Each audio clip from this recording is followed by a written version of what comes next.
All right, we are live. Let me turn this on. Okay. Good evening, Brightest Hope family. We appreciate you guys joining in, tuning in. Whether it's live in person, online, we have the Zoom component. We are on Facebook. We are on YouTube. Any which way that you guys are joining us, we appreciate you. Whether you're watching it or you're watching the recording, thank you so much for joining in. We are a 501c3, and the IRS always tells me I've got to say this. We can receive donations. Donations can be given online at our website at brightesthope.org with a donate button up top. Or it could be given any which way that is best for you guys. Money going in is going out to the people. That's the heart of this ministry. We keep it very low, mean, thin, everything, so that the money goes to the people. So you know where it's going. All right. All those things are out of the way. Now, we are in Ezekiel. So we had a question come up about it because we kept talking about it in Revelation. And so we've been going through Ezekiel. We did chapter 34 through 39 last week. A lot of it was pointing to the new rebirth of Israel, that Israel would become born again, and how all those things were going to transpire and did. And I always forget the exact day. May 4th, 5th, or 6th. I know it's one of those. 1948. And so overnight, Israel became a nation. And it was really unheard of that was going to happen because they were torn apart and they were living in all the different countries around the world.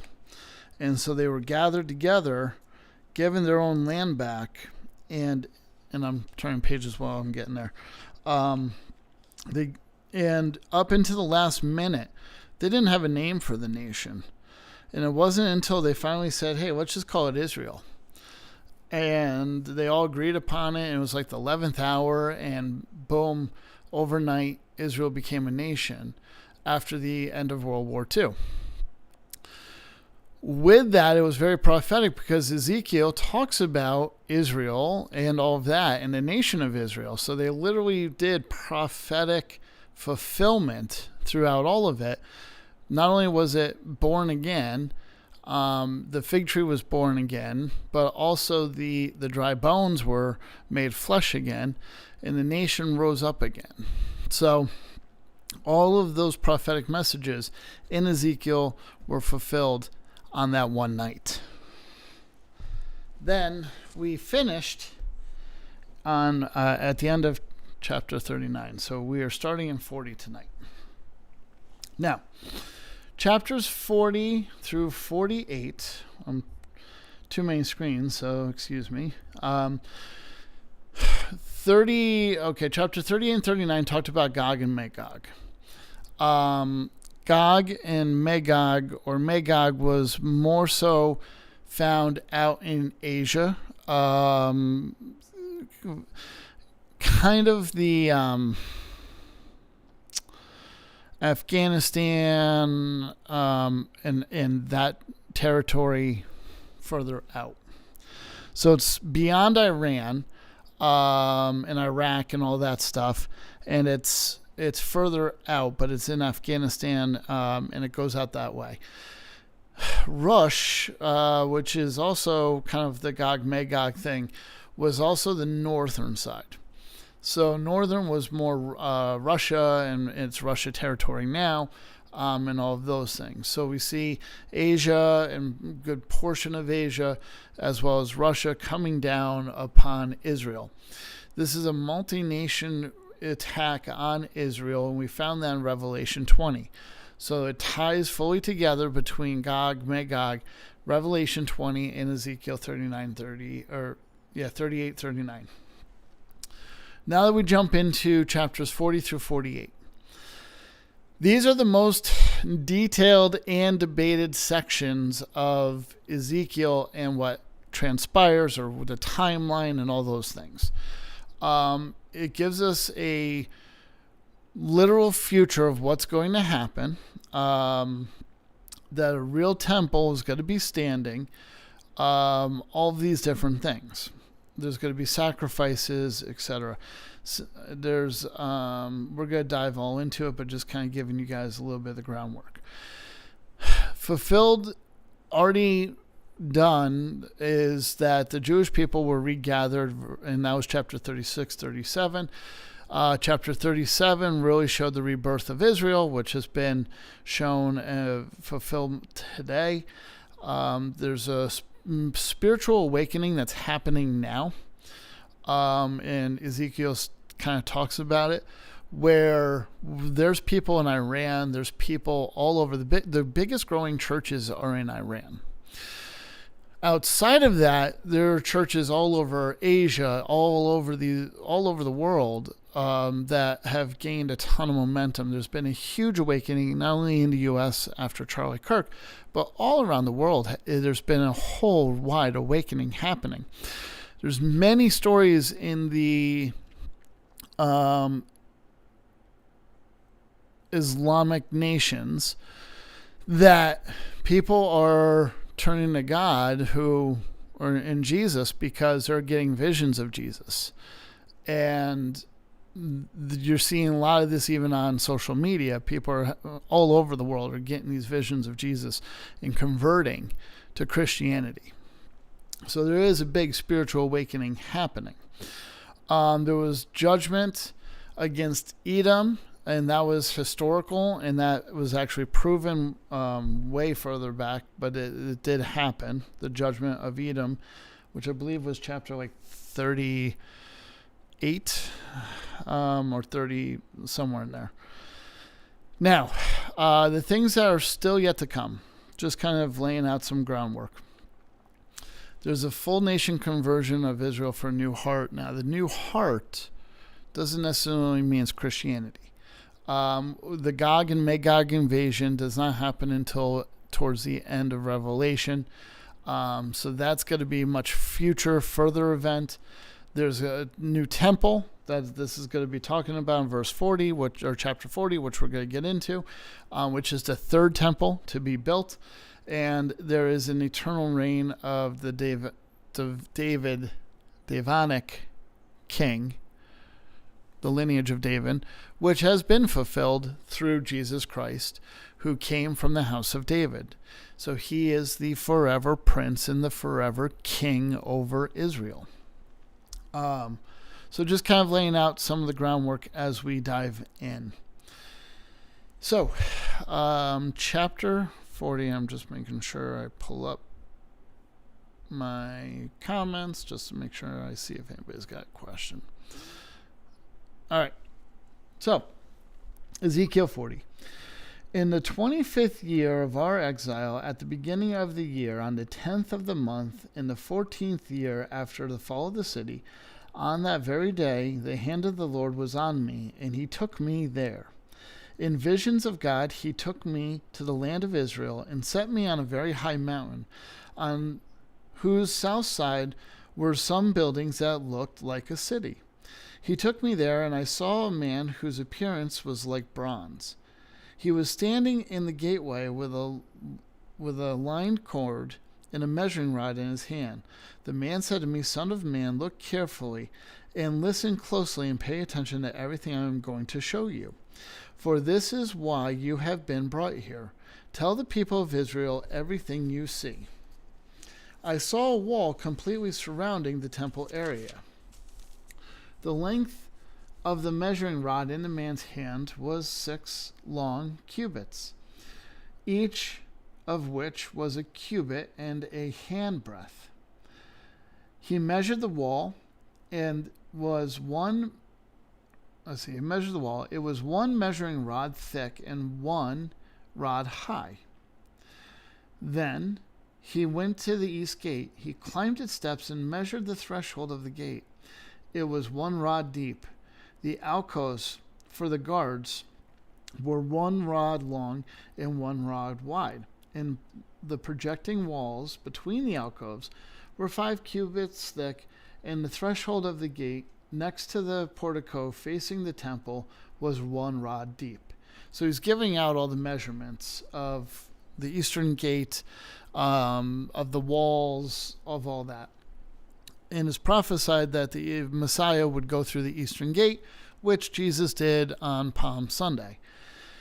Now, the eastern gate has been sealed up. After the Islamic, the part of the whole Crusades, once they took control over Jerusalem, to stop this from being fulfilled from the Jewish people, they not only sealed up the eastern gate, but they also put a graveyard out in front of the eastern gate so that the Jewish Messiah couldn't touch the ground, because then he would become unclean, unholy, and therefore he could never fulfill the prophecy, though it was already fulfilled through Jesus on his coming. So that's one of those things of where the Jewish people still kind of argue things today, but the prophecy was already fulfilled. So even though they did all that, it doesn't change because it already was fulfilled. All right. And then he measured the portico of the gateway. It was 8 cubits. All right. We'll kind of skip some of the measuring here. But you can read, all of this measures out to how the temple is going to be built. And so where it all matches. The courtyards, the outer court, the porticos, the wall thickness, the wall height, the wall dimensions, the different courts, the northern gate, how big that is, the southern gate, and the gates of the inner court. I know it can be riveting of how many cubits they are, but the portico, how many palm trees, decorations, and all of those things. So it's very innate. Hey, Nan, good to see you. Yes, we survived the storm, and I see you did too. That's a great thing. So let's see. So he's going through a lot of the measurings. Now let's see. All right. Verse 38 is when we start getting into the rooms and what the rooms look like. So let's dive into there, because this is where we're going to see this. I believe we're going to see the temple built, and I believe we're going to see some of this occur before the rapture. So verse 38.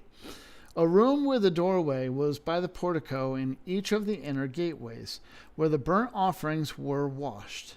In the portico of the gateway there were 2 tables on each side, one which the burnt offering, sin offering, and guilt offerings were slaughtered, by the outside wall of the portico of the gateway.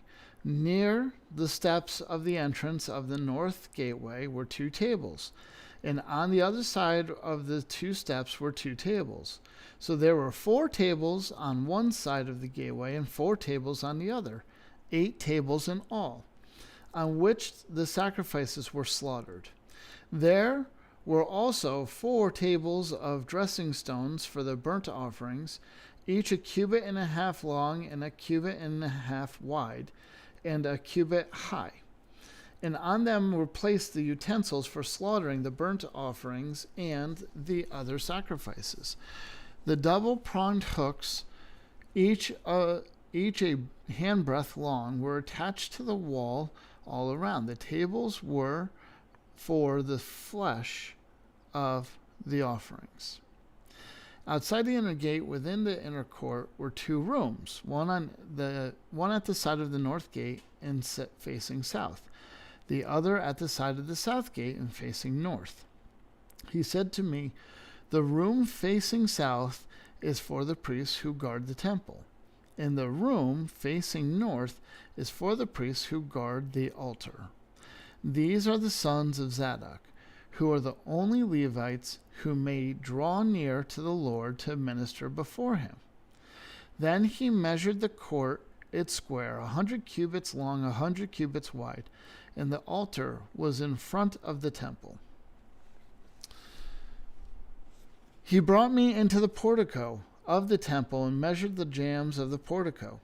They were 5 cubits wide on either side. The width of the entrance was 14 cubits, and its projecting walls were 3 cubits wide on either side. The portico was 20 cubits wide and 12 cubits from the front to the back. It was reached by a flight of stairs, and there were pillars on each side of the jambs. Then the man brought me to the main hall and measured the jambs. And we go through more measuring. Cubits. Okay.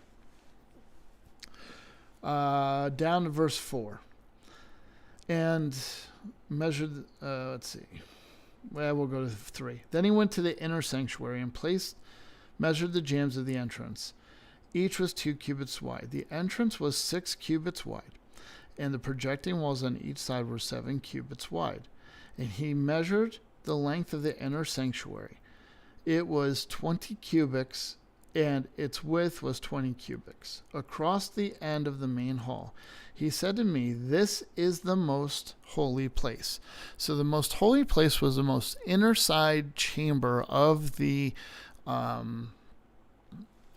temple. And that is where God would rest upon with his people. So,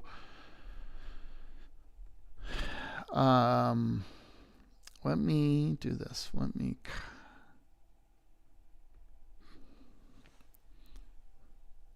I'm going to copy these resources and I'm going to paste them in the chat so people can click on the links here.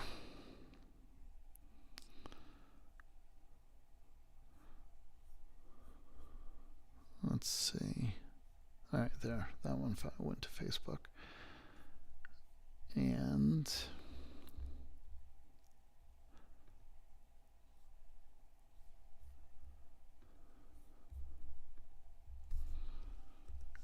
there we go.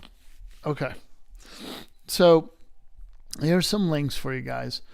This gives you a more visual of what the temple kind of looks like. And it is in ratio. It's in the exact ratio in the cubits that it was talked about. And the first link there also puts a football field dimension, so it gives you the idea of how big just the temple is that's going to be built. And in the second one, you kind of see similar to its references. So just kind of gives you a visual to what these kind of look like. All right.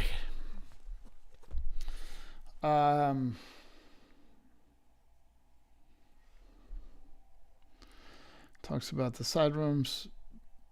I know this is a lot, and I know it's a lot of measuring.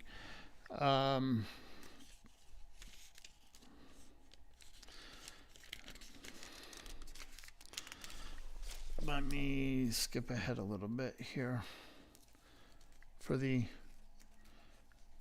interest of time and that I don't put people to sleep here. All right. The length of the yards, the main hall. Okay. All right. So let's jump into chapter 41 and let's talk 15b. It's like the second paragraph. It says the main hall, the inner sanctuary, and the portico facing the court, as well as the thresholds, and the narrow windows in the galleries above the 3 of them. Everything beyond and including the threshold was covered with wood. The floor, the wall, up to the windows, and the windows were covered. In the space above the outside of the entrance to the inner sanctuary, on the walls, at regular intervals all around the inner and outer sanctuary, were carved cherubims and palm trees. Palm trees alternated with the cherubs. Each cherub had 2 faces, the face of a human being towards the palm tree, and the other side, tree on the other side, and the face of a lion towards the palm tree on the other side. They were carved all around the whole temple, from the floor to the area above the entrance. Cherubim and palm trees were carved on the wall of the main hall. So you can see all the intricacies that will go into decorating and how ornate the temple is. This was very similar to the first temple. This was similar to the second temple. And it's going to be the same for the third. The first temple was destroyed. The second temple was destroyed after Jesus' death. He said, I'll destroy the temple, and 3 days later I'll be rose again. He was talking about his body, but as we also discussed with the earthquake and stuff that happened when Jesus died, a lot of the there was damage done to the temple, but the temple was fully destroyed. I want to say it was like 70 or 100 years later, completing the prophecy that the temple, that Jesus said no stone would not be left unturned of the temple. So he prophesied that that temple would be fully destroyed, and it was. The third temple goes into end times, and this is where the Antichrist will set up his reign. But they're going to build the third temple exactly like the first 2. And this is giving what the future temple is going to look like. That's going to be built. So this is vision of the third temple. The rooms of the priests is chapter 42. Let's see. Where did I leave off? I left off, I think, on 21. Yeah. The main hall had a rectangle, 41 verse 21. The main hall had a rectangle door frame, and the one at the front of the most holy place was similar. There was a wooden altar 3 cubits high and 2 cubit squares. Its corners, its base, and its sides were of wood. The man said to me, "This is the table that is before the Lord." Both the main hall and the most holy place had double doors. Each door had 2 leaves, 2 hinge leaves for each door. And on the doors of the main hall were carved cherubim and palm trees like those carved on the walls.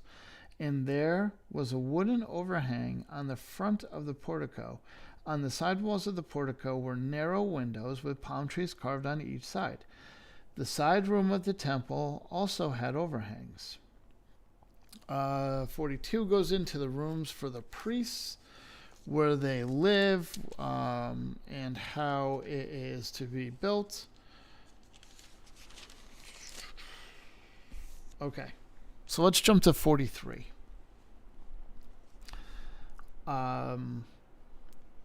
43. Then the man brought me to the gate facing east, and I saw the glory of the God of Israel coming from the east. His voice was like that of a roar of rushing waters, and the land was radiant with his glory.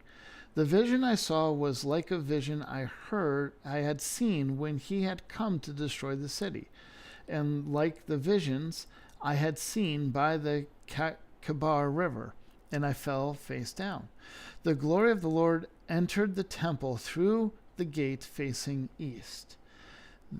This is where we see God coming in and the prophecy of the Messiah coming in through the east. Then the Spirit lifted me up and brought me into the inner court, and the glory of the Lord filled the temple. When the man was standing beside me, I heard someone speaking to me from inside the temple. He said, "Son of man, this is the place of my throne, in the place where the soles of my feet, or in the place from the soles of my feet. This is where I will live among the Israelites forever. The people of Israel will never again defile my holy name. neither they nor their kings, by their prostitution and their funeral offerings for their kings at their death. When they placed their threshold next to my threshold, and their doorpost beside my doorpost, with only a wall between me and them, they defile my holy name and their detestable practices. So I destroyed them in my anger. Now let them put away from me their prostitution and their funeral offerings for their kings, and I will live among them forever. Son of man, describe the temple to the people of Israel, that they may be ashamed of their sins. Let them consider it perfection. And if they are ashamed of all they have done, make known to them the design of the temple, its arrangement, its exits and entrances, its whole design, and all its regulations and laws. Write these down before them so that they may be faithful to its design and follow all its regulations. This is the law of the temple. All the surrounding area on top of the mountain will be most holy. Such is the law of the temple. These are the measurements of the altar in the long cubits, that the cubit being a cubit and a hand breadth. Its gutter is a cubit deep and cubit wide, and the rim of one span around the edge. And this is from the height of the altar. From the gutter on the ground up to the lower ledge that goes around the altar is 2 cubits high, and the ledge is 2 cubits wide. From this, the lower ledge of the upper ledge, and goes around the altar 4 cubits high, and the ledge is also a cubit wide. It keeps going down into more measurements. This is for the altar, the hearth. This is where they sacrifice the animals. The gutters is also there to drain the blood of the animals.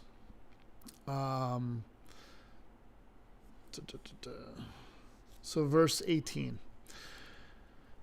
Then he said to me, Son of man, this is what the sovereign Lord says. These will be the regulations for sacrificing burnt offerings and splashing blood against the altar when it is built. You are to give a young bull as a sin offering to the Levitical practices of the family of Zadok, who come near to minister before me, declares the sovereign Lord. You are to take the sum of its blood and put it on the 4 horns of the altar and on the 4 corners of the upper ledge and all around the rim, and so purifying the altar and making atonement for it. You are to take the bull for the sin offering and burn it in the designated part of the temple area outside the sanctuary. On the 2nd day you are to offer a male goat without defect for a sin offering, and the altar is to be purified, and is to be purified with the bull. When you have finished purifying it, you are to offer a young bull and a ram from the flock, both without defect. You are to offer them before the Lord, and the priest is to sprinkle salt on them and sacrifice them as a burnt offering to the Lord. For 7 days you are to provide a male goat daily for a sin offering. You are also to provide a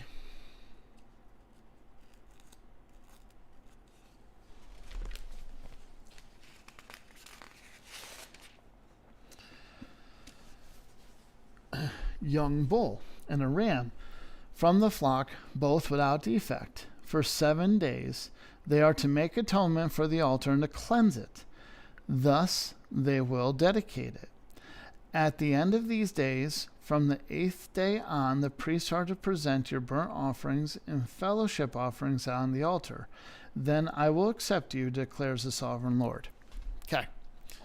So when the 3rd temple gets built, all to the specifications found in Ezekiel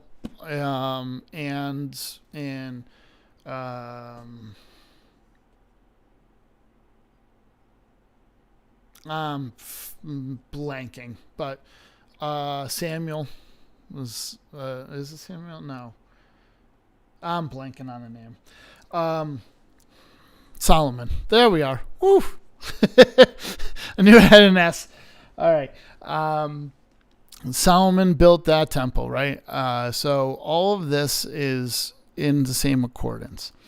When the Jewish people build the third temple, they are going to consecrate it. They are consecrating it with the red heifer. The ashes of the red heifer are tied into this.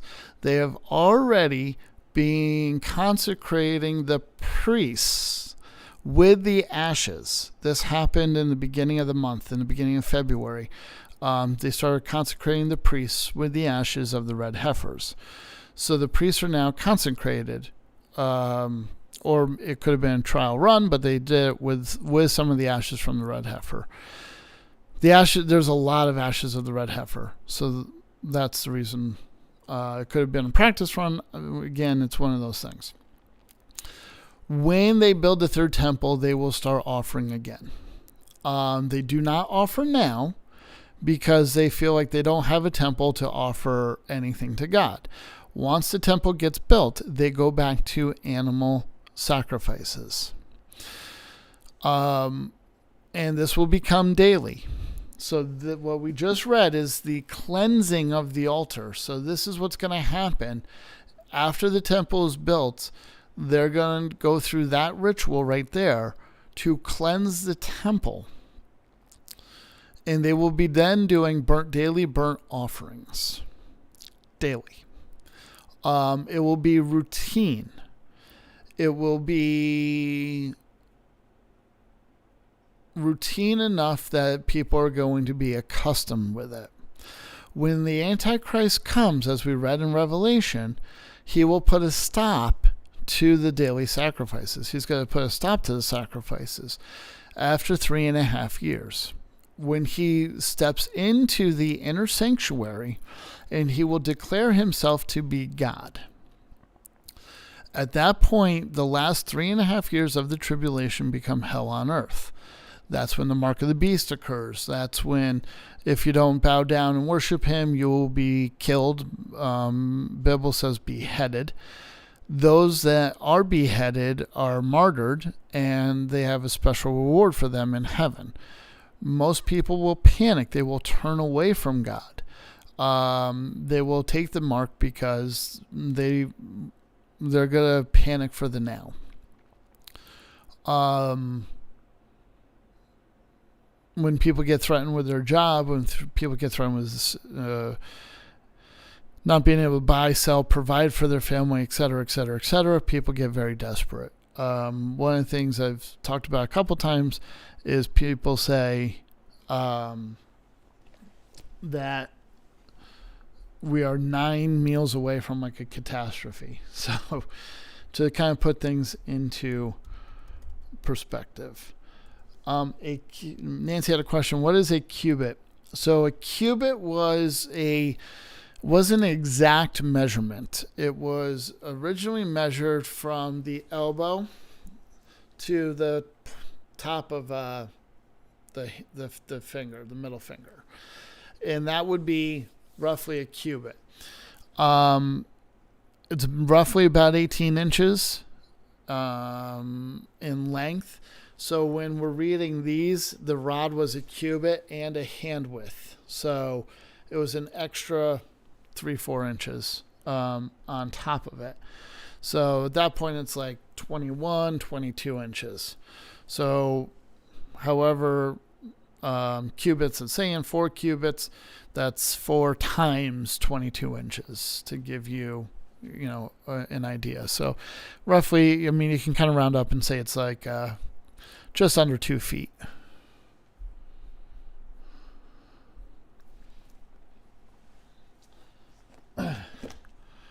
Any questions so far?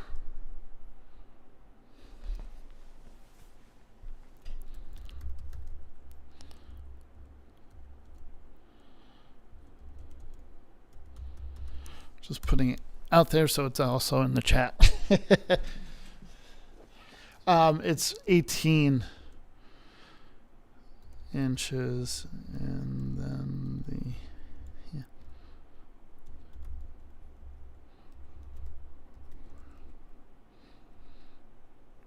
let me clarify that. Okay. All right, chapter 44, this is where the priests now become consecrated, where we've seen some of that already starting to happen in the beginning of February.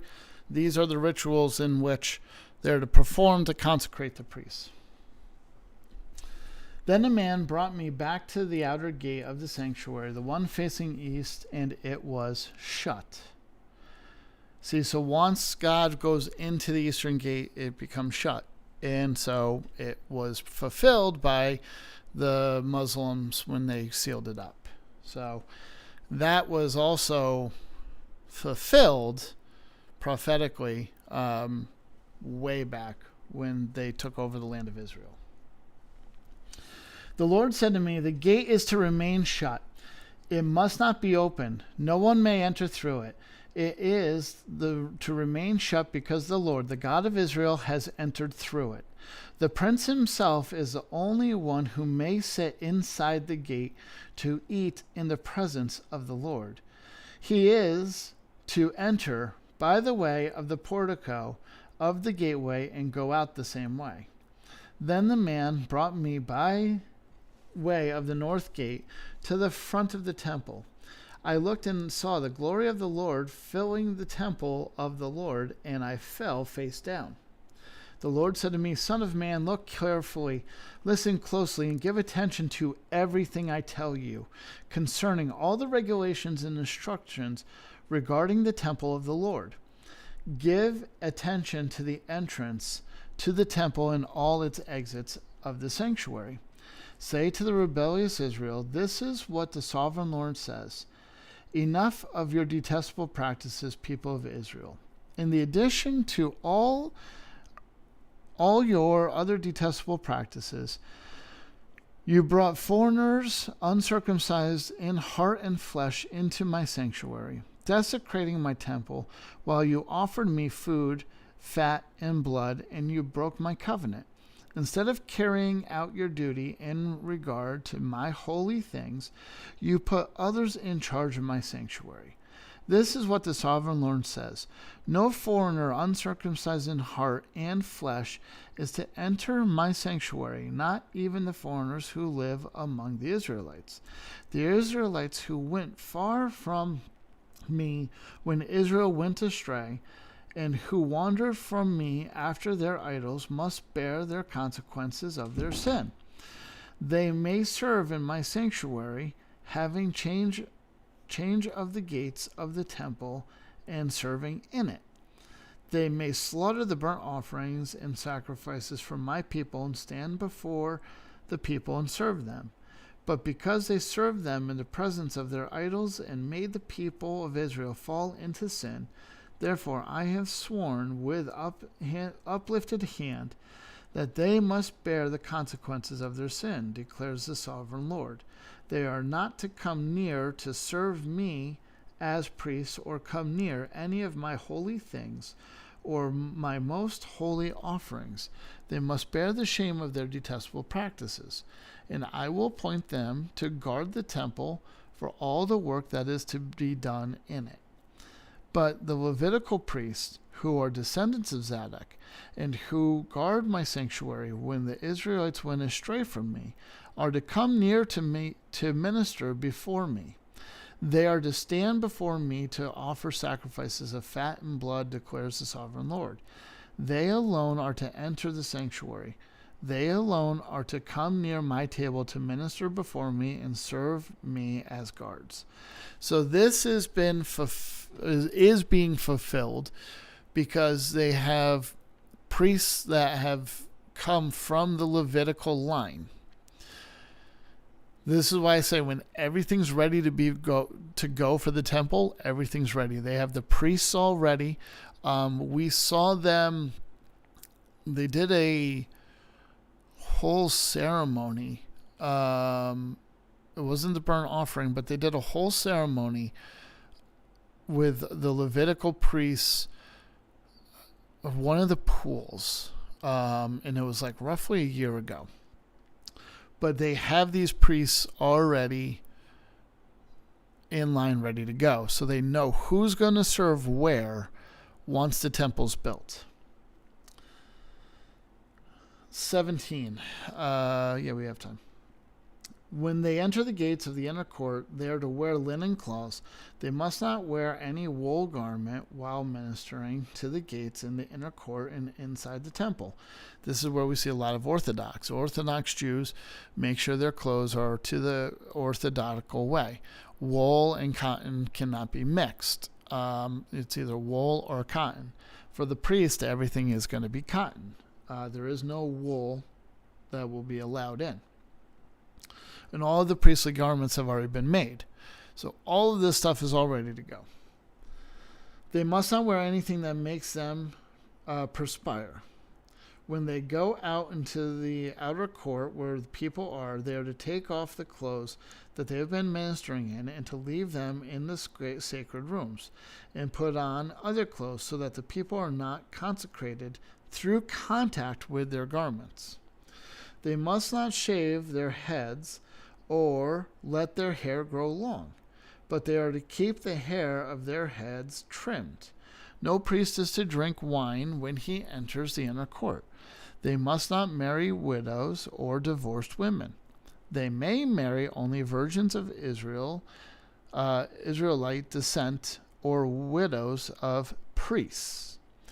They are to teach my people in the difference between the holy and the common and show them how to distinguish between the unclean and the clean. In any dispute, the priests are to serve as judges and decide it according to my ordinances. They are to keep my laws and my decrees and all my appointed festivals, and they are to keep my Sabbath holy. A priest must not defile himself by going near a dead person. However, if a dead person was his father or mother, son or daughter, brother or unmarried sister, then he may defile himself. After he is cleansed, he must wait 7 days. On the day he goes into the inner court of the sanctuary to minister in the sanctuary, he is to offer sin offering for himself, declares the sovereign Lord. I am to be the only inheritance for the priests have. You are to give them no possessions in Israel. I will be their possession. They will eat the grain offerings, the sin offerings, and the guilt offerings, and everything in Israel devoted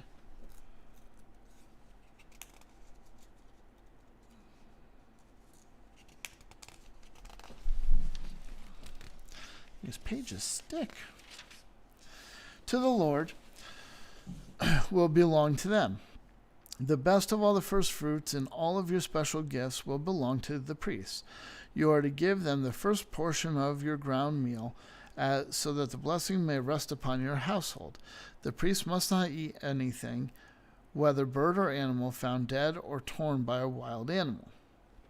Okay, so all of these are the rules that the priests have to follow. They are not allowed to own any possessions. They are not allowed to own any land. So, when we talk about tithes and offerings, this is the tithe and offerings that is talked about.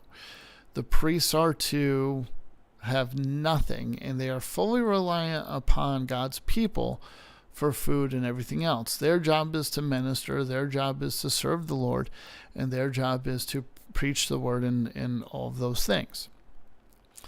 So that's where the tithe and offerings all kind of come in play. You will see that get pushed in when the third temple gets built. You're going to, this is why I say we're probably going to see the third temple get built, and there'll probably be some of it before the rapture occurs. And that's just my take on it. Because a lot of this is going to become common ritualistic for the Jewish people, even from all these different things, the sacrifices, the things they have to follow through. This is going to become pretty ritualistic. Will that happen in 3.5 years after the Christians are gone? Could it? Sure. Does it mean that we have to see the third temple be built? No. Could we go now? Yes. Everything's kind of a speculation, but we don't know, right? So the whole thing is to be ready at any time, moment, because that's where the age that we're living in.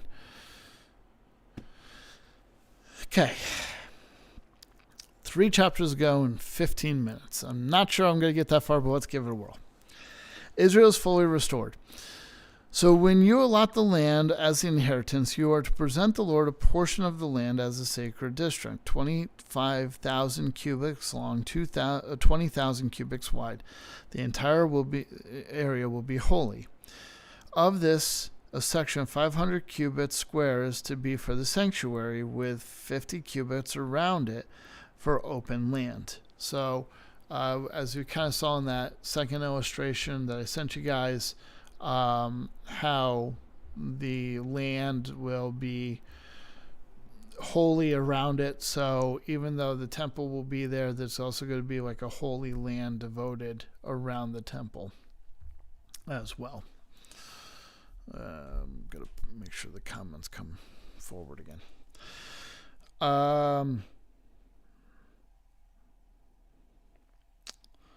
In the second district, measure it off by 25,000 cubits long and 10,000 cubits wide, and it will be the sanctuary, the most holy place. It will be a sacred portion of the land for the priest to minister, and the sanctuary who draw near to the ministers before the Lord. It will be a place for their house and a holy place for the sanctuary. An area 25,000 cubits long and 10,000 cubits wide will belong to the Levites who serve the temple as their possession for towns to live in. You will give the city as your property of an area of 5,000 cubits. So this is where things kind of get divided out as Israel becomes fully restored, with the temple being built, where people will live. The prince of the land, verse 7, the prince of the land will have the land bordering each side of the area formed by the sacred district and the property of the city wall. It will extend westward from the west side and the east side, eastward to the east side, running lengthwise from the eastern and western border parallel to the tribal portions. This land will be the possession in Israel, and my princes will no longer oppress my people, but will allow the people of Israel to possess the land according to their tribes. This is what the sovereign Lord says. You have gone far enough, princes of Israel. Give up your violence and oppression, and do what is just and right. Stop disposing my people, declares the sovereign Lord. You are to use accurate scales, an accurate epith, and accurate bath. The epith and the bath are to be the same size, the bath containing 1/10 of a homer and the epith 1/10 of a homer. The homer is to be a standard measure for both. The shekel is to consist of 20 garneth. So it's a weight. That's talking about weights. 20 shekels plus 25 shekels plus 15 shekels equals 1 minya. So it's all about weight and measurements of good portions and all that being scaled out.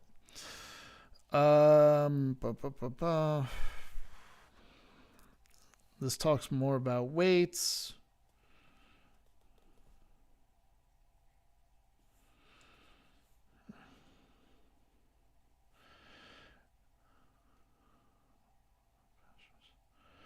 Talks about barley and all that. I'm going to pick up in verse 17.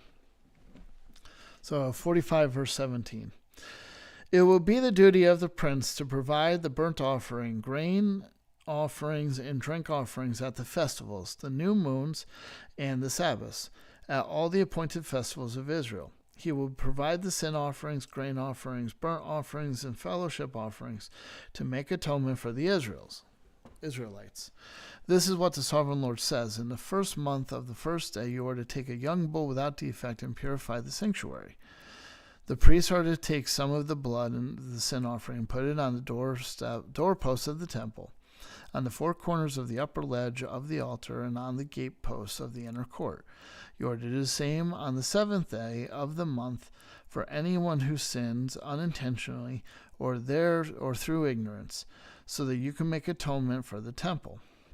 So it goes through all the different rituals, all the different things that has to happen again, the different festivals, Then we go into the Passover in verse 21. Talks about the Passover festival and all the different offerings that are to be given throughout the Passover festival.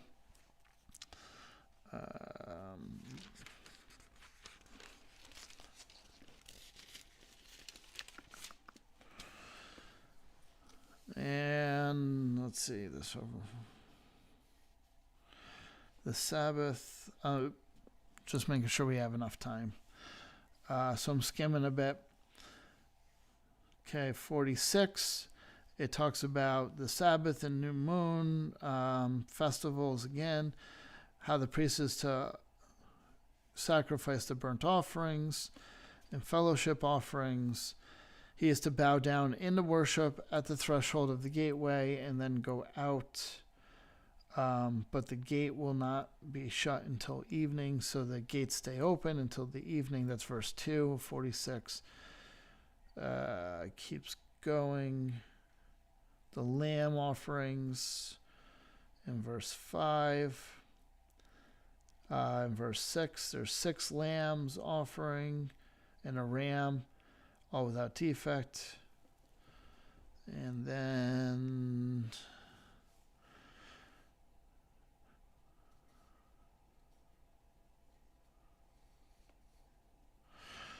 it also talks about how people enter. So let's pick it up in verse 9.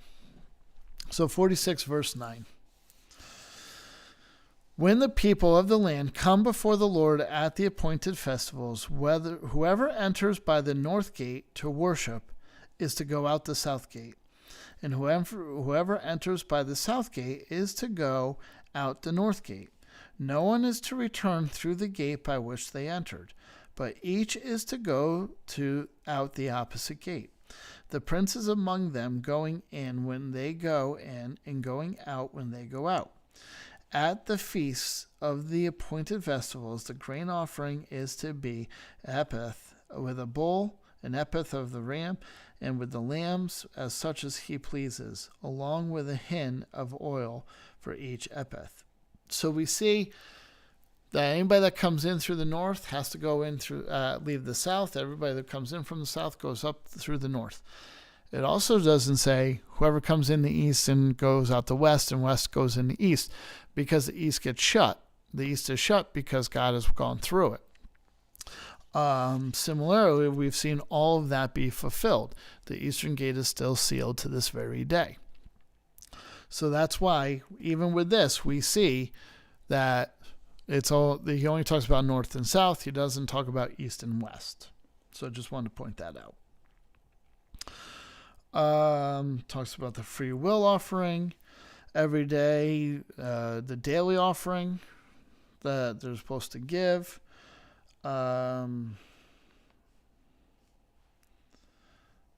then verse 16, it starts talking about the inheritance. This is what the sovereign Lord says. If the prince makes a gift from his inheritance to one of his sons, it will also belong to his descendants. It is to be their property by inheritance. If, however, he makes a gift from his inheritance to one of his servants, the servant may keep it until the year of freedom. The year of freedom is the year of Jubilee, which is 70 years. After 70 years, everything is supposed to return back to the owners. Then it will revert to the prince. His inheritance belongs to his sons only and its heirs. The prince must not take any of the inheritance of the people, driving them off their property. He is to give his sons their inheritance out of his own property, so that not one of my people will be separated from their property. So God was very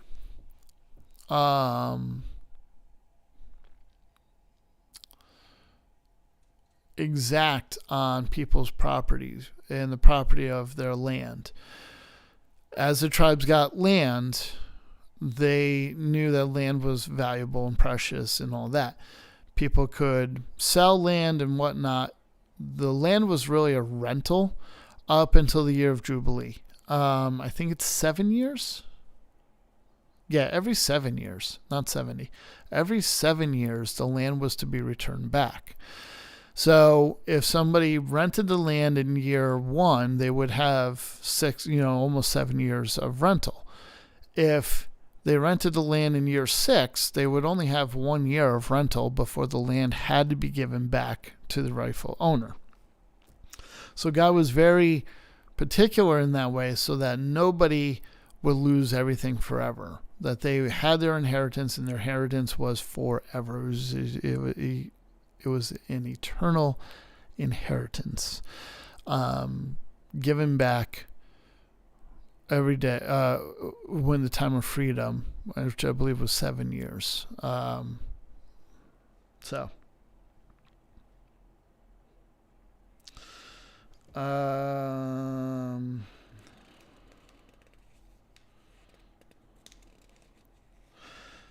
the man brought me to the entrance, verse 19. Then the man brought me through the entrance of the side of the gate to the sacred rooms facing north, which belonged to the priests, and showed me a place of the western end.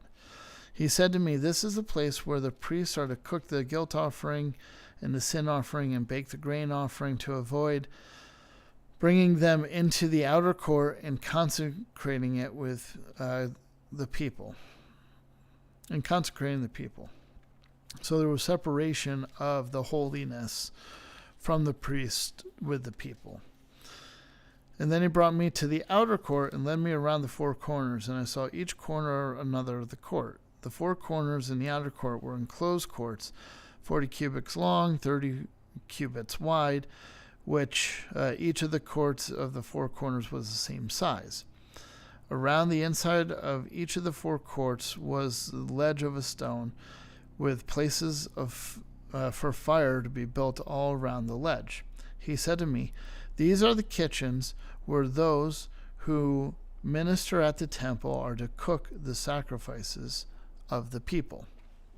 So again, it's just kind of laying out the different areas around the temple, what's going to be used where they bake the bread, where they do this, where they do that, how it's sectioned off so that the bread cannot go to a different spot. It has to go, but everything was going inward. The more closer you got to God, the more holy it was, and the more constraints are upon it because it had to be pure all the way as you get closer to God.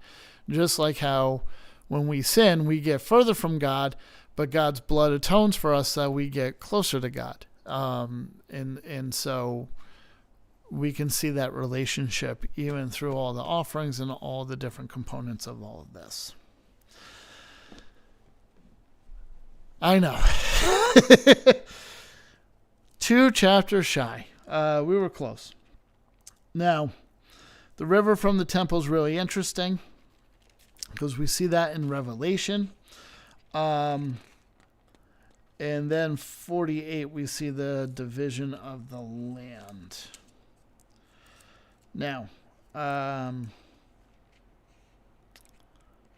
we see the new gates as well. So we're 2 chapters shy of this.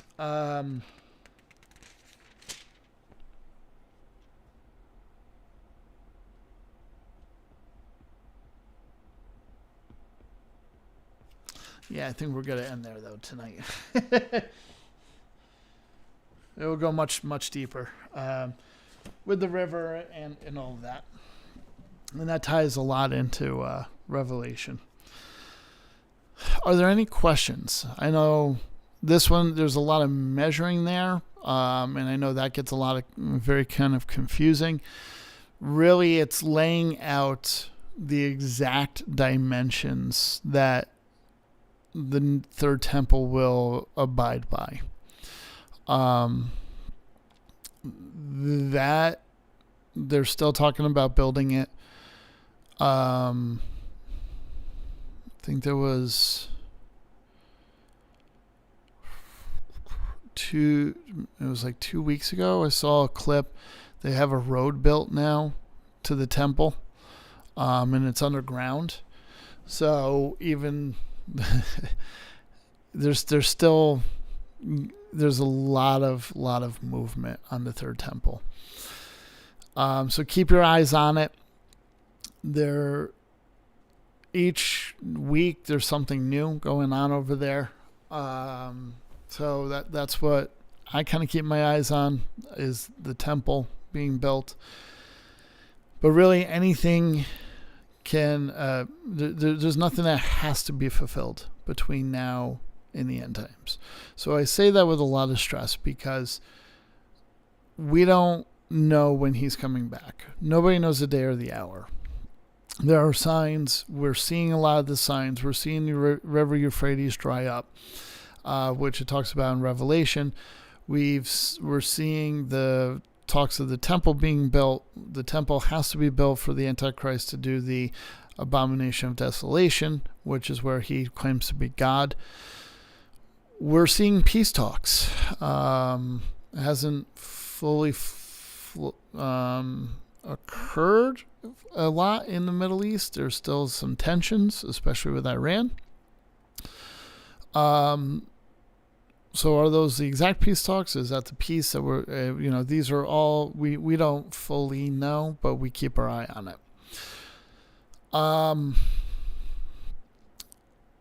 To say all of that, because we don't know even, we don't know when the end time is, but we also don't know how long each or any of us have. So we need to spread the word to as many people as possible. We need to minister to people with fire. We need to preach the gospel. We need to defend the gospel, more so now than ever before. So that is our mission. Maybe we'll do a study on apologetics, like preaching the word, stuff like that. But that's one of the things that we really need to do, and I stress that a lot, because if people don't know, they won't get to heaven. We want to get as many people there as possible. So let's pray before we go, because I know it's a little over. Heavenly Father, we're just thankful for your word. We're thankful for all the things that you give us. We're thankful for your son, Jesus, who have came, taught us, died for us. Lord Jesus, you are our King. You are the King of kings, and you are the Lord of lords. And we worship you, Father, and we worship you, Jesus. For it is not by our works that we can come to you, but it's by your love and your grace that poured out on the cross on Calvary. That you sacrificed yourself so that we can come before you and be with you for all eternity. For what is here is temporary, but you are eternal. You are the eternal hope. You are the eternal treasure that we seek. For our hearts are rested upon you, Lord Jesus. We lift you above all things. We praise your name. We breathe your name, and we lift you above all. Let us always keep you first in our hearts, our minds, and our spirits and our souls. Let us be bold to speak your word to those around us. Father, we thank you and we praise you. In Jesus' mighty and holy name, amen. We love you guys. We appreciate you. Thank you so much for joining in. We will see you next week, and we'll have the Sunday sermon as well. So we'll see you guys soon. God bless.